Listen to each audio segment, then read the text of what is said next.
तो my dear student, मेरे channel BN chemistry में आपका स्वागत है। आज का टॉपिक है अंसार से 2024 का सेट 347 जीए का क्वेश्चन नंबर 7 है। क्वेश्चन नंबर 7 बहुत ही इम्पोर्टेंट क्वेश्चन और बहुत ही मज़ेदार क्वेश्चन। देखिए है अणुसूत्र C4H8O2 वाले कार्बनिक यौगिक का जब तनु H2SO4 से जल अपघटन कराया जाता है तब एक कार्बोक्सिलिक अम्ल A तथा एक एल्कोहल B प्राप्त होता है। B को क्रोमिक अम्ल के साथ ऑक्सीकृत करने पर कार्बोक्सिलिक अम्ल A प्राप्त होता है, एल्कोहल B प्राप्त होता है, B एल्कोहल है। और यदि इसका ऑक्सीकरण किया जाता है तो फिर कार्बोक्सिलिक अम्ल A प्राप्त होता है। A को P2O5 के साथ गर्म करने पर इस अम्ल का एनहाइड्राइड C प्राप्त होता है, कार्बोक्सिलिक अम्ल है। यदि अम्ल को हम P2O5 के साथ निर्जल करेंगे तो H2O निकल करके एनहाइड्राइड बन जाएगा, C बन जाएगा। इस एनहाइड्राइड का जल अपघटन कराने पर पुनः अम्ल A प्राप्त हो जाएगा। तो एनहाइड्राइड का यदि जल अपघटन कर दें तो फिर कार्बोक्सिलिक अम्ल प्राप्त हो जाएगा। तो A, B, C को पहचानिए तथा उनसे संबंधित समीकरण भी लिखिए। चलिए बात करते हैं। तो ऐसे तो यहीं से देखिए क्लियर हो रहा है। कह रहा है कि जो कार्बनिक यौगिक है तनु H2SO4 से जब जल अपघटन किया जाता है तो कार्बोक्सिलिक अम्ल A तथा एल्कोहल B बनता है। इसका मतलब है कि एक कार्बोक्सिलिक अम्ल बनता है और एल्कोहल बनता है। तो तनु H2SO4 की उपस्थिति में जल अपघटित होकर के कार्बोक्सिलिक अम्ल तथा एल्कोहल मुख्यतः एस्टर देते हैं। एस्टर अब देख लेते हैं इससे एस्टर कौन सा होगा, क्या होगा एस्टर।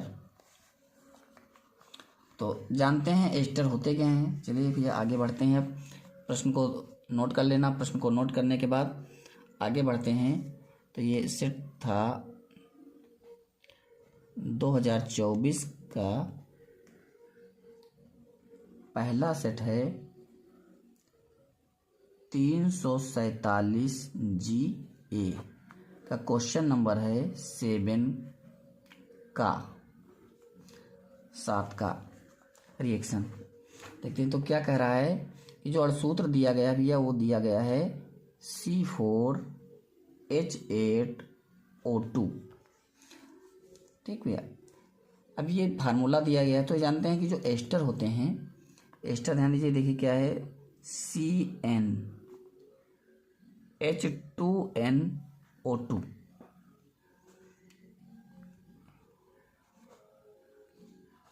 एस्टर वही कह रहा है कि तनु H2SO4 की उपस्थिति में जब इसका जल अपघटन किया गया है डाइल्यूट H2SO4 की उपस्थिति में जल अपघटन किया गया है तो एक कार्बोक्सिलिक अम्ल बना है A और एक एल्कोहल बना है B।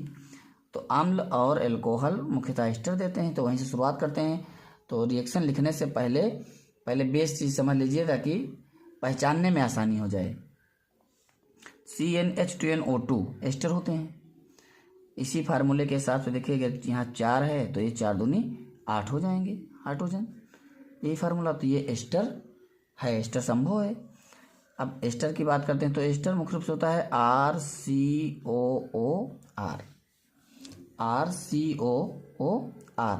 ये एस्टर होते हैं। जब एस्टर का जल अपघटन किया जाता है, यहीं से पहले समझ लेते हैं तो हम रिएक्शन लिखेंगे। पहले यहाँ पर समझ लीजिए कि जब इसका हम जल अपघटन करते हैं HOH, या ध्यान देना यहीं पर HOH, तो ये ROH अर्थात एक बन गया क्या एल्कोहल ROH, दूसरा RCOOH, दूसरा क्या बन गया RCOOH, एक कार्बोक्सिलिक अम्ल बन गया। यहीं से टूट करके देखिए एक कार्बोक्सिलिक अम्ल बन गया। अब यहाँ पर यह चीज़ ध्यान देने योग्य है, लेकिन कार्बोक्सिलिक अम्ल किधर से बनाएंगे। तो इसमें देख रहे हैं जब RCOOR लिखते हैं तो जिस तरफ एक एल्किल लगा हुआ है ये OH के पास, तो इस OH वाले कार्बन की तरफ जो एल्किल लगे हुए हैं यही कार्बोक्सिलिक अम्ल बनाएंगे, और इधर जो ऑक्सीजन से R जुड़ा हुआ है ये एल्कोहल बनाएगा। तो इस तरफ वाले कार्बन को लेकर के कार्बोक्सिलिक अम्ल बनेगा। जितने कार्बन हैं यहाँ पर तो एक कार्बन आई है, इसके बाद इधर जितने कार्बन होंगे उसी के अनुसार कार्बोक्सिलिक अम्ल का निर्माण होता है। ये भी पहचान हो गई कि हम कैसे इसको तोड़ेंगे, कौन सा भाग अम्ल बनाएगा, कौन सा भाग एल्कोहल बनाएगा। एकदम क्लियर है, कोई दिक्कत नहीं ना? बोलो भैया, ठीक। अब हम आगे बढ़ते हैं। अब हम इस सूत्र के हिसाब से एक एस्टर लिख सकते हैं ना। अब देखिए एक कार्बन तो एक रहेगा ही रहेगा, बोलो भाई, एक कार्बन ये रहेगा ही रहेगा। और अब इधर और इधर हमको देखना है कि किस तरफ हम कार्बन इसमें रखेंगे, 2 या अधिक। तो एक चीज़ और बता दें, प्रश्न कह रहा है कि जो एल्कोहल प्राप्त होता है क्रोमिक अम्ल के साथ ऑक्सीकृत होकर के कार्बोक्सिलिक अम्ल ही देता है। तो कार्बोक्सिलिक अम्ल देता है, इसका मतलब है कि एथिल एल्कोहल रहा होगा। तो इधर 2 कार्बन वाला और इधर एल्किल 1 कार्बन वाला। चलिए आगे बढ़ते हैं, इतना समझ गए यहाँ तक। अब हम रिएक्शन की तरफ आगे बढ़ लेते हैं। इसमें ये देखिए कह रहा है एल्कोहल बी प्राप्त हुआ है, बी को क्रोमिक अम्ल के ऑक्सीडेटिव कार्बोक्सिलिक अम्ल ए फिर प्राप्त हो रहा है ना, ए प्राप्त हो रहा है, इसलिए 1 कार्बन वाला। देखिए ध्यान दीजिए भैया, CH3 COO C2H5 ये एस्टर हो सकता है ना, एथिल एसीटेट ये एस्टर संभव है।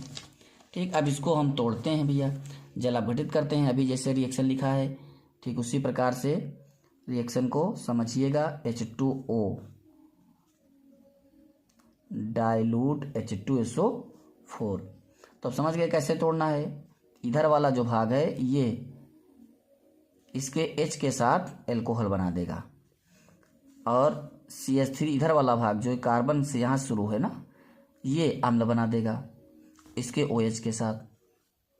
इतना पोर्शन एल्कोहल बनाएगा, C2H5OH, और OH जो बचेगा बना देगा CH3COOH प्लस C2H5OH। एक बन गया A कार्बोक्सिलिक अम्ल और एक B बन गया एल्कोहल।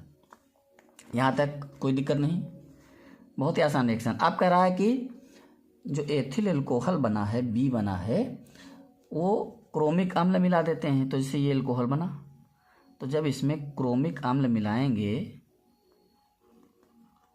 क्रोमिक एसिड मिलाएंगे, H2SO7 मिलाएंगे, तो इसका ऑक्सीकरण हो जाएगा। और इसके ऑक्सीकरण से अब 2 कार्बन है, इसमें 2 कार्बन वाला ही कार्बोक्सिलिक अम्ल बनेगा। तो 2 कार्बन वाला देखिए यही है ना, अर्थात यही फिर बन जाएगा CH3COOH एसिटिक अम्ल, फिर बन गया कार्बोक्सिलिक अम्ल बन गया। फिर कह रहा है कि यदि इससे हम किसकी उपस्थिति में गर्म करें भैया, P2O5 की उपस्थिति में गर्म करें तो ये निर्जल हो जाएगा। और जब निर्जल होगा तो इसके 2 मोल से H2O निकलेगा और एनहाइड्राइड बन जाएगा। यहाँ पर देखना, हम यहीं पर थोड़ा लिखने की कोशिश करें, CH3COOH। जब इसका H2O निकाल दीजिए भैया, H2 दोनों H और एक O, अर्थात ये निकल गया H2O।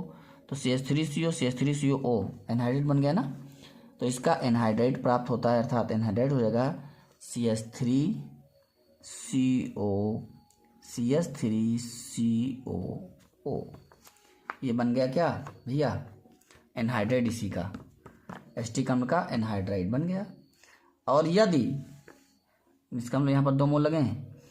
अब यदि फिर कह रहा है, आगे कह रहा है, अगला आगे क्या कह रहा है, यदि एनहाइड्राइड का पुनः जल अपघटन कर दें तो फिर अम्ल बन जाएगा। बिल्कुल भाई, इसको हमने निर्जल किया था तभी तो एनहाइड्राइड बना, फिर H2O मिला देते हैं। जब फिर H2O मिला देंगे तो H2O का मतलब यहाँ पर क्या है, इसमें वही HOH जैसे निकाला था वैसे फिर जोड़ देते हैं, तो फिर 2 मोल बन जाएंगे किसके, अम्ल के, CH3COOH। इसका मतलब है कि जो A है वो एसिटिक अम्ल है, B एथिल एल्कोहल है, और C एसिटिक एनहाइड्राइड है। ये C है, C क्या है, एसिटिक एनहाइड्राइड, A क्या है, एसिटिक अम्ल, बी क्या है, ethyl alcohol. A B C की पहचान करनी थी भैया, बहुत इंपॉर्टेंट क्वेश्चन था 7 का। आगे बढ़ते हैं, इसी के साथ आगे बढ़ लेते हैं भैया। इसी में अथवा क्वेश्चन लगा हुआ है। अथवा कह रहा है कि निम्न को कैसे प्राप्त करोगे, है ना। बेंजोइक अम्ल से बेंजीन, थाइलिक अम्ल से थाइलिमाइड, बेंजल्डिहाइड से मेटानाइट्रोबेंजल्डिहाइड। चलिए बढ़ते हैं। पहला है बेंजोइक अम्ल से बेंजीन। 7 का पहला अथवा वाला पार्ट है, ध्यान देना भैया, अंशाल को रख लेना साथ में ही। 7 का की फर्स्ट रिएक्शन है, कह रहा है बेंजोइक अम्ल से बेंजीन कैसे प्राप्त करते हैं, बेंजोइक अम्ल से बेंजीन। तो बेंजोइक अम्ल का सूत्र बहुत ही देखिए, C6H5COOH, ये बेंजोइक अम्ल है। जब इसमें सोडामाइड मिलाते हैं या सोडा लाइम मिलाते हैं, सोडा लाइम मिलाते हैं, क्या मिलाएंगे भैया, सोडा लाइम मिलाएंगे। सोडा लाइम का फार्मूला जानते हैं, होता है NaOH + CaOH, ये मिश्रण सोडा लाइम का है, लेकिन मुख्य अभिकर्मक NaOH ही रहता है, यही रिएक्ट करता है, यही रिएक्ट करेगा। तो रिएक्शन को अलग अलग पदों में लिख रहे हैं, एक रिएक्शन के बजाय अलग अलग पद में रिएक्शन को लिख रहे हैं। फिर समझ लेना भैया, पहले NaOH रिएक्ट करेगा और ये अम्ल है, ये क्षार है, तो इसका लवण बन जाएगा सोडियम बेंजोएट, C6H5COO ठीक, ये H और ये OH, ये H ये OH माइनस H2 निकल जाएगा, सोडियम बेंजोएट बन जाएगा। अब यही सोडियम बेंजोएट फिर अगले पद में फिर NaOH के साथ रिएक्ट करेगा भैया।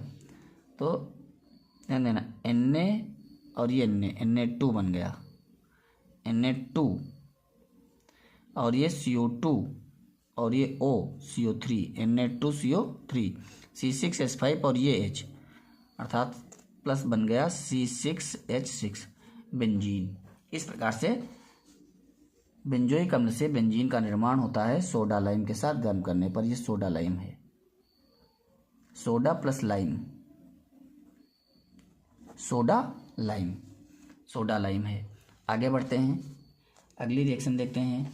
बहुत ही बढ़िया रिएक्शन, मज़ेदार रिएक्शन चल रही हैं, इम्पॉर्टेंट रिएक्शन है। दूसरी रिएक्शन कह रहा है, या दूसरी रिएक्शन भी बहुत ही महत्वपूर्ण है और बहुत ही इम्पॉर्टेंट है। 7 का की सेकेंड रिएक्शन है, कह रहा है थाइलिक अम्ल से थाइलिमाइड, थाइलिक अम्ल से। तो थाइलिक अम्ल का सबसे पहले फार्मूला देख लेते हैं। थाइलिक अम्ल का फार्मूला है, ये दोनों निकटवर्ती कार्बन पर COOH लगा है, ये थाइलिक अम्ल,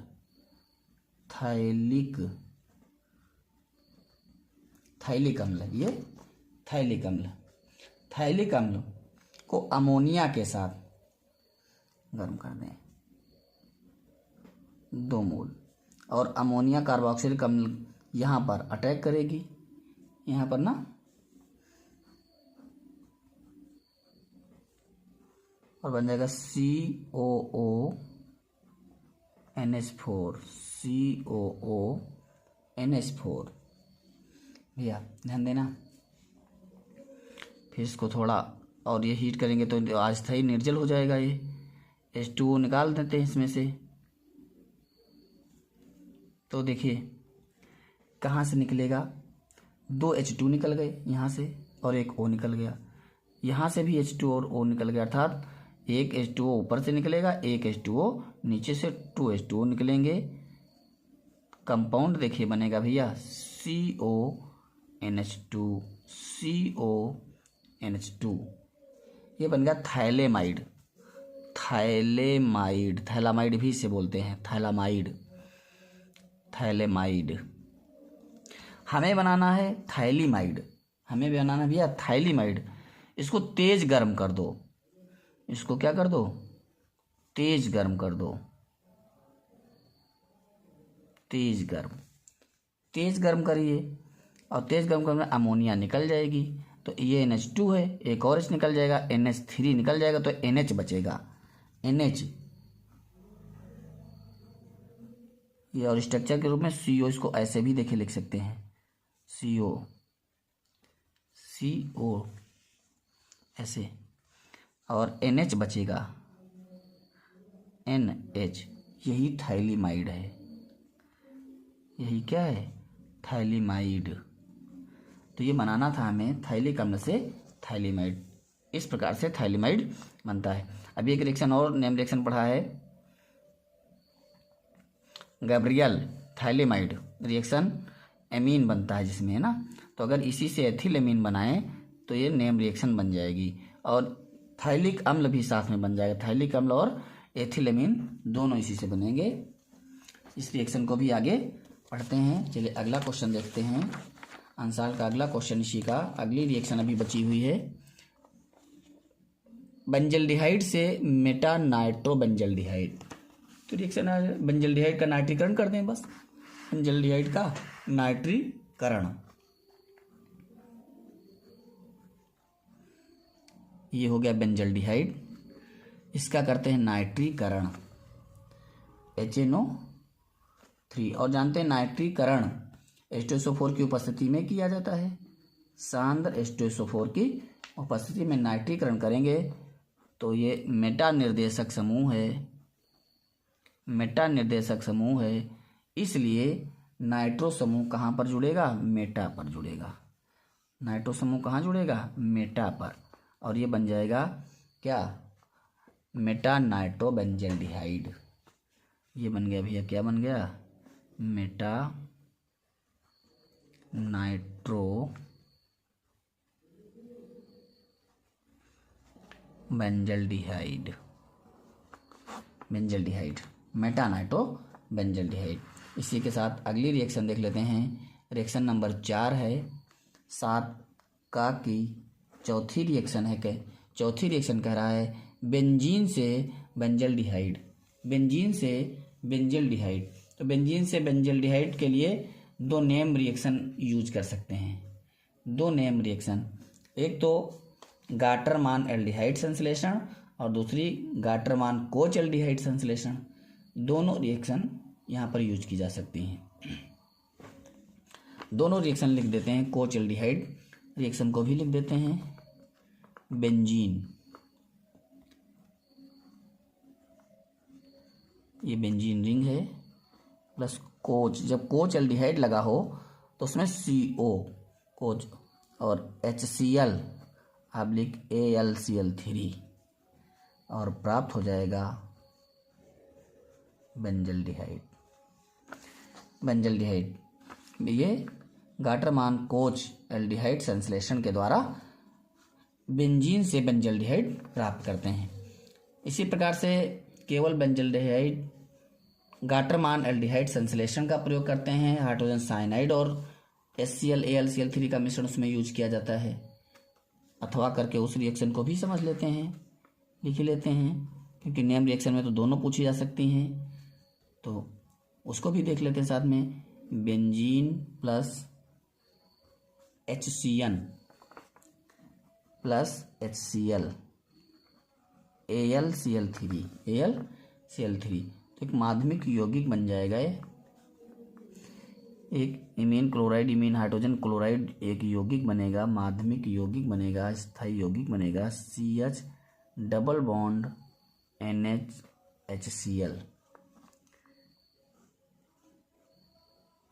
जो अस्थायी है, जो कि जलापघटित होकर के बेंजल्डिहाइड बना देता है, जलापघटित होकर के बेंजल्डिहाइड बना देगा। प्लस देखिए ये NH2 है, ये Cl है ना, इसका O हट गया तो यहाँ पर दो H यहाँ से, 2 H यहाँ से, 4 H, 1 N, NH4 और Cl, अर्थात बन गया NH4Cl।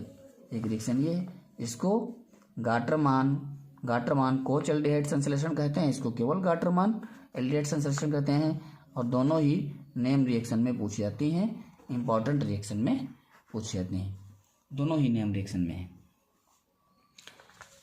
7 का की एक और रिएक्शन अभी बची हुई है, उसको भी साथ में देख लेते हैं। 7 का की 5वीं रिएक्शन है यही बेंजल्डिहाइड से रजत दर्पण।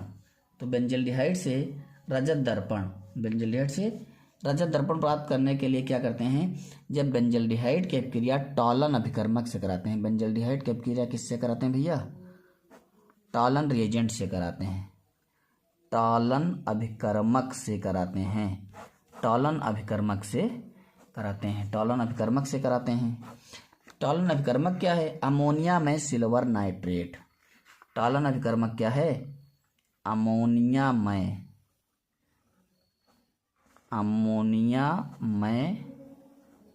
सिल्वर नाइट्रेट, सिल्वर नाइट्रेट है अर्थात AgNO3 प्लस NH4OH ये। लेकिन इसका मुख्य जो फंक्शनल